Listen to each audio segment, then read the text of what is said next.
themselves. Let's get a good soundbite out of you. What are kind of Amy's top 1 or 2, maybe 3 tips on starting, your own PR for your own music until you if you're not ready or you can't afford it. Yeah. I get this question all the time. I get this from bands all the time.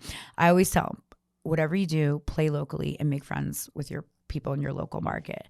Make friends with New Jersey. Yes. Yeah. Make friends with the Aquarian. Make friends with WSOU. Make friends with the PSC, the station in Wayne. Yeah. Make friends with them. Send them your music. Reach out to them. Go on their website. Reach out to the music director, the promotions director. Make friends with your local venues. The old school way. Do it. Play the local dive bar. Try to get on, if there's a national act playing. Go to Crossroads. Yeah. Or go to Dingbats in Clifton. Yeah. Try to just make friends with your locals, because that's how, if there's no buzz in your local market, how's there going to be a national buzz on you? Good point. You have to just be really visible. If you had years ago, Heath Miller, who used to be in New Jersey, he had XSDB. He used to book Club Chrome, which doesn't exist anymore. He papered everywhere. You get his flyers everywhere. He had shows all the time and bands. I remember once I went into a Best Buy in Secaucus, and this band tried to say, hey, we got to bring 5 people in order to get, I get into all these shows for free. So you're asking the wrong person. They saw I had a music shirt on. Yeah. But stuff like that, it's just be really...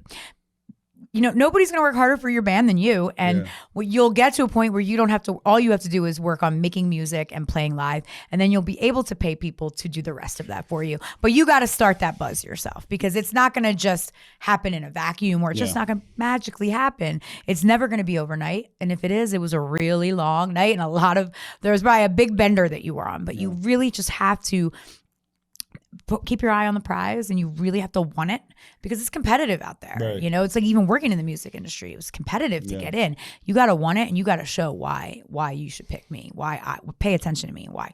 And that's just by being visible. And there's a fine line between being persistent and being a punisher. Yeah. Don't be a punisher. Just be persistent. Be persistent.